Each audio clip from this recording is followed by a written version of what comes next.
रोज का वचन। रोज के वचन में आपका स्वागत है।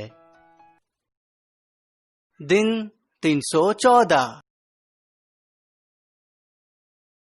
यहेजकेल भविष्यवक्ता की पुस्तक अध्याय 19। यहेजकेल भविष्यवक्ता की पुस्तक अध्याय 19। और इस्राएल के प्रधानों के विषय तू यह विलाप गीत सुना। तेरी माता एक कैसी सिंहनी थी, वह सिंहों के बीच बैठा करती थी और अपने बच्चों को जवान सिंहों के बीच पालती पोसती थी। अपने बच्चों में से उसने एक को पाला और वह जवान सिंह हो गया और अहेर पकड़ना सीख गया। उसने मनुष्यों को भी फाड़ खाया और जाति जाति के लोगों ने उसकी चर्चा सुनी और उसे अपने खोदे हुए गड्ढे में फंसाया और उसके नकेल डालकर उसे मिस्र देश में ले गए। जब उसकी मां ने देखा कि वह धीरज धरे रही तो भी उसकी आशा टूट गई। तब अपने एक और बच्चे को लेकर उसने जवान सिंह कर दिया। तब वह जवान सिंह होकर सिंहों के बीच चलने फिरने लगा और वह भी अहेर पकड़ना सीख गया और मनुष्यों को भी फाड़ खाया। और उसने उनके भवनों को बिगाड़ा और उनके नगरों को उजाड़, वरन उसके गरजने के डर के मारे देश और जो कुछ उसमें था सब उजड़ गया। तब चारों ओर के जाति जाति के लोग अपने अपने प्रांत से उसके विरुद्ध निकल आए और उसके लिए जाल लगाया और वह उनके खोदे हुए गड्ढे में फंस गया। तब वे उसके नकेल डालकर और कटघरे में बंद करके बाबुल के राजा के पास ले गए और गढ़ में बंद किया कि उसका बोल इस्राएल के पहाड़ी देश में फिर न सुनाई दे। तेरी माता जिससे तू उत्पन्न हुआ वह तीर पर लगी हुई दाखलता के समान थी और गहरे जल के कारण फलों और शाखाओं से भरी हुई थी और प्रभुता करने वालों के राजदंडों के लिए उसमें मोटी मोटी टहनियां थी और उसकी ऊंचाई इतनी हुई कि वह बादलों के बीच तक पहुंची और अपनी बहुत सी डालियों समेत बहुत ही लंबी दिखाई पड़ी। तो भी वह जलजलाहट के साथ उखाड़कर भूमि पर गिर गई और उसके फल पुरवाई हवा के लगने से सूख गए और उसकी मोटी टहनियां टूटकर सूख गई और वे आग से भस्म हो गई। अब वह जंगल में बरन निर्जल देश में लगाई गई है और उसकी शाखाओं की टहनियों में से आग निकली जिससे उसके फल भस्म हो गए और प्रभुता करने के योग्य राजदंड के लिए उसमें अब कोई मोटी टहनी न रही। यही विलाप गीत है और यह विलाप गीत बना रहेगा।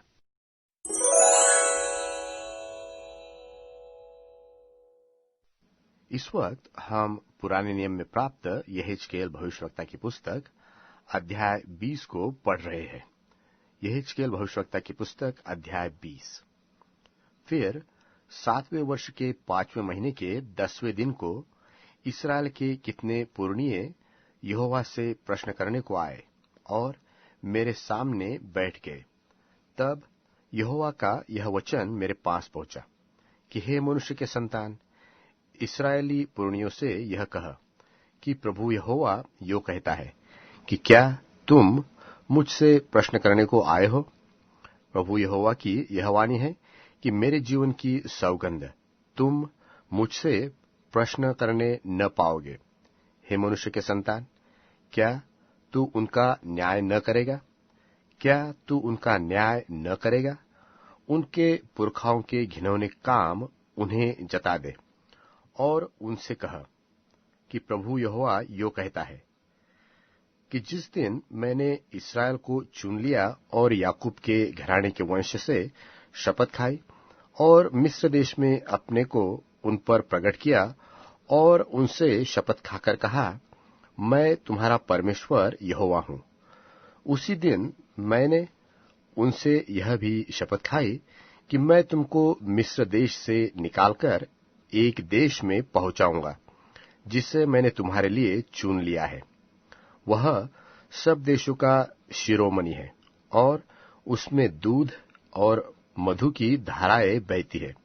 फिर मैंने उनसे कहा, जिन घिनौनी वस्तुओं पर तुम में से एक एक की आंखें लगी है उन्हें फेंक दो, और मिस्र की मूर्तों से अपने को अशुद्ध न करो। मैं तो तुम्हारा परमेश्वर यहोवा हूं। परंतु वे मुझसे बिगड़ गए और मेरी सुननी न चाही।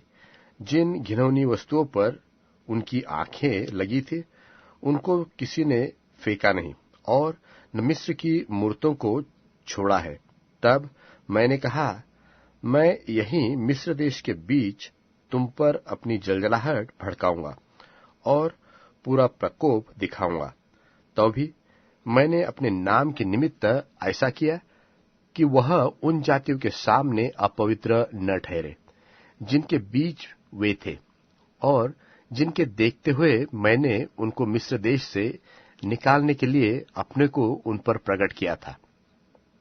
मैं उनको मिस्र देश से निकालकर जंगल में ले आया, और वहां मैंने उनको अपनी विधियां बताई और अपने नियम बताए कि जो मनुष्य उनको माने वह उनके कारण जीवित रहेगा।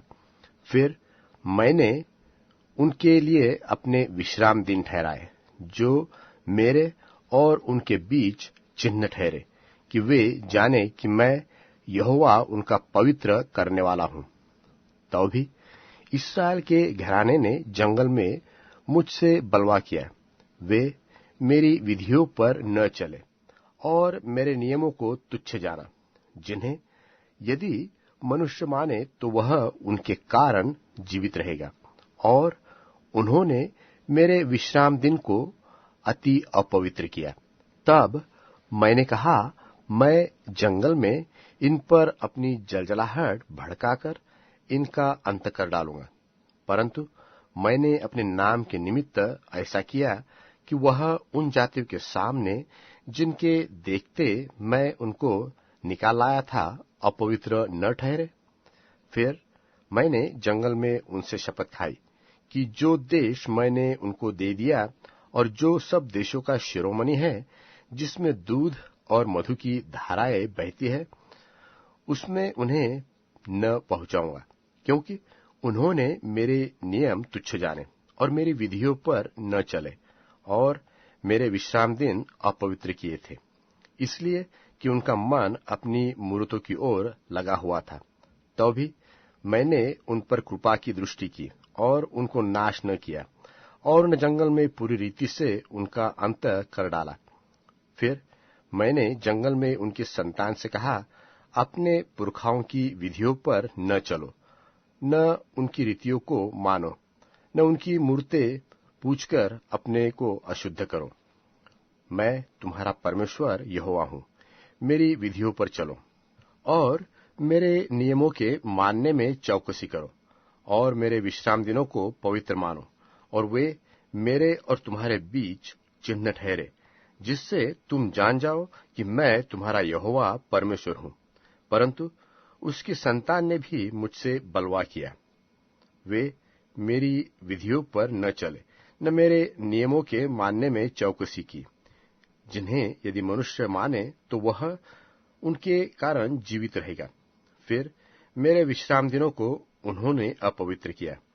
तब मैंने कहा, मैं जंगल में उन पर अपनी जलजलाहट भड़काकर अपना प्रकोप दिखाऊंगा। तो भी मैंने हाथ खींच लिया और अपने नाम के निमित्त ऐसा किया, जिससे वह उन जातियों के सामने जिनके देखते हुए मैं उन्हें निकाल लाया था अपवित्र न ठहरे। फिर मैंने जंगल में उनसे शपथ खाई कि मैं तुम्हें जाति जाति में तितर बितर करूंगा और देश देश में छितरा दूंगा, क्योंकि उन्होंने मेरे नियम न माने और मेरी विधियों को तुच्छ जाना और मेरे विश्राम दिनों को अपवित्र किया, और अपने पुरखाओं की मूर्तों की ओर उनकी आंखें लगी रही। फिर मैंने उनकी ऐसी विधियां ठहराई जो अच्छी न ठहरे, और ऐसी रीतियां जिनके कारण वे जीवित न रहे, अर्थात वे अपनी सब स्त्रियों के पहलौठों को आग में होम करने लगे। इस रीति मैंने उन्हें उन्हीं की भेंटों के द्वारा अशुद्ध किया, जिससे उन्हें निर्वंश कर डालो, और तब वे जान ले कि मैं यहोवा हूं।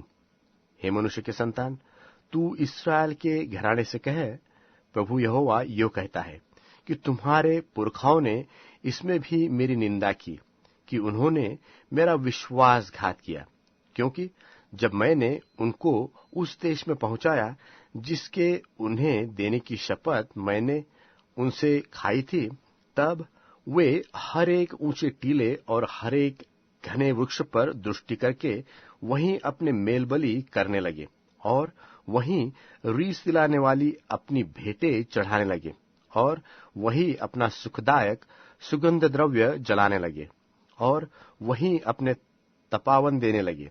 तब मैंने उनसे पूछा, जिस ऊंचे स्थान को तुम लोग जाते हो उसका क्या प्रयोजन है?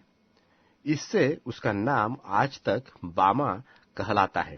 इसलिए इस्राएल के घराने से कहा, प्रभु यहोवा तुमसे यह पूछता है कि क्या तुम भी अपने पुरखाओं की रीति पर चलकर अशुद्ध बने हो और उनके घिनौने कामों के अनुसार क्या तुम भी व्यभिचारिणी की नाई काम करते हो? आज तक जब जब तुम अपनी भेंटें चढ़ाते और अपने लड़के वालों को होम करके आग में चढ़ाते हो, तब तब तुम अपनी मूर्तों के निमित्त अशुद्ध ठहरते हो। हे इस्राएल के घराने, क्या तुम मुझसे पूछने पाओगे? प्रभु यहोवा की यह वाणी है कि मेरे जीवन की शपथ, तुम मुझसे पूछने न पाओगे। और जो बात तुम्हारे मन में आती है कि हम काठ और पत्थर के उपासक होकर अन्य जातियों और देश देश के कुलों के समान हो जाएंगे, वह किसी भांति पूरी नहीं होने की। प्रभु यहोवा यो कहता है कि मेरे जीवन की शपथ, निश्चय मैं बलि हाथ और बढ़ाई हुई भुजा से और भड़काई हुई जलजलाहट के साथ तुम्हारे ऊपर राज्य करूंगा। और मैं बलि हाथ और बढ़ाई हुई भुजा से और भड़काई हुई जलजलाहट के साथ तुम्हें देश देश के लोगों में से अलग करूंगा और उन देशों में से जिनमें तुम तीतर बीतर हो गए थे इकट्ठा करूंगा। और मैं तुम्हें देश देश के लोगों की जंगल में से ले जाकर वहां आमने सामने तुमसे मुकद्दमा लड़ूंगा।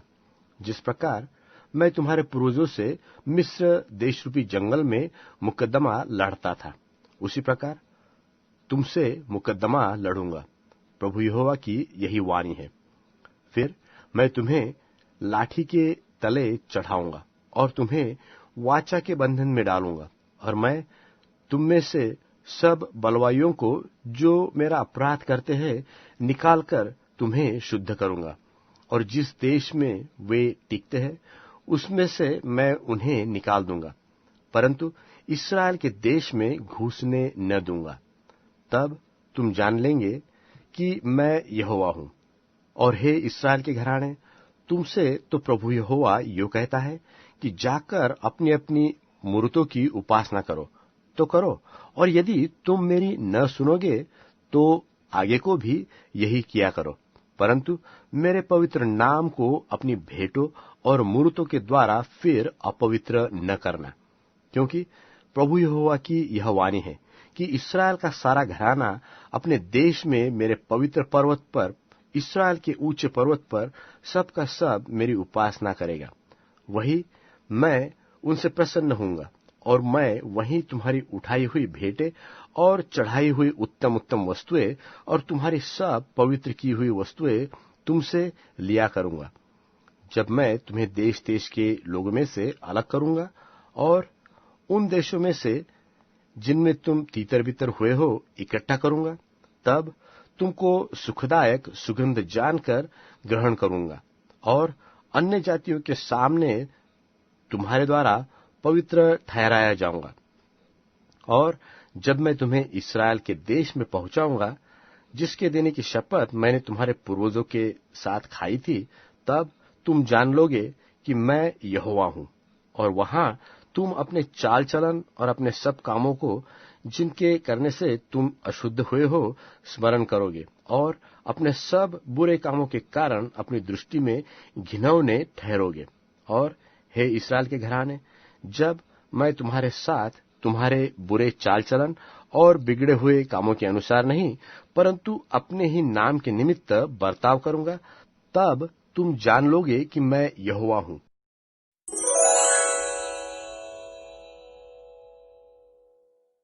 इब्रानियों अध्याय 10।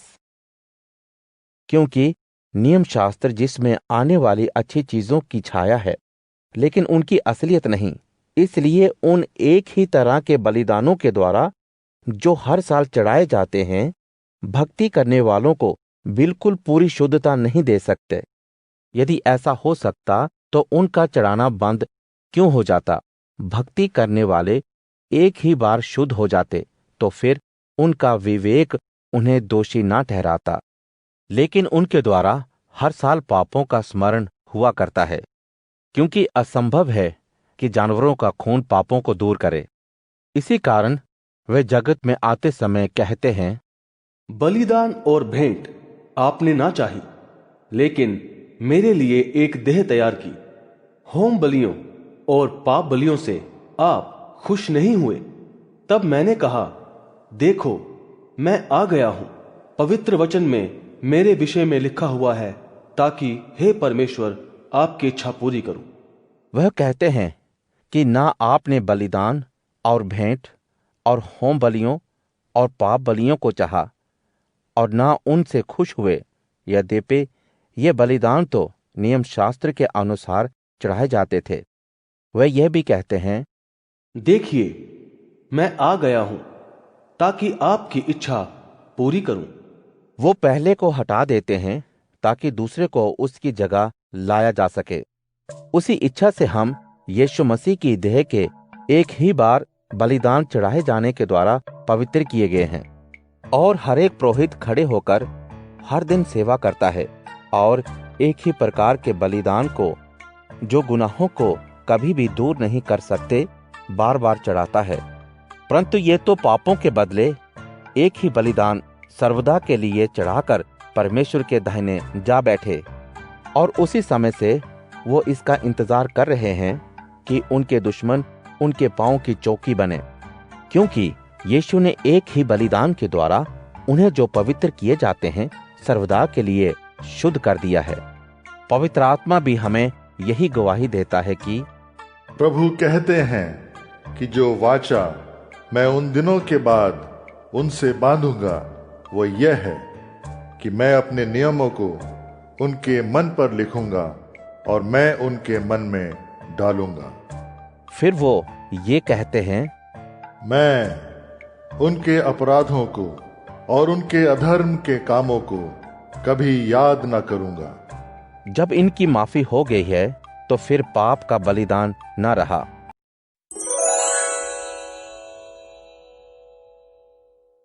अध्याय 122। यरूशलेम की शांति के लिए प्रार्थना। जब यात्रियों ने मुझसे कहा, आओ हम प्रभु के घर चलें, तब मैं आनंदित हुआ। ओ यरूशलेम, तेरे द्वारों पर हम खड़े हैं। यरूशलेम उस नगर के सदृश बना है जो एकता के बंधनों में बंधा है, जहां विभिन्न कुल प्रभु के कुल इस्राएल की साक्षी के अनुसार प्रभु के नाम की सराहना के लिए जाते हैं। वहां न्याय के लिए सिंहासन, दाऊद के वंश के सिंहासन स्थित हैं। यरूशलेम की शांति के लिए प्रार्थना करो। ओ यरूशलेम, तुझसे प्रेम करने वाले फूलें फलें। तेरी दीवारों के भीतर शांति और तेरे गढ़ों में सुरक्षा बनी रहे। अपने भाइयों और साथियों के लिए मैं ये कहूंगा, तुझ में शांति बनी रहे। अपने प्रभु परमेश्वर के घर के निमित्त मैं तेरी भलाई की खोज करूंगा।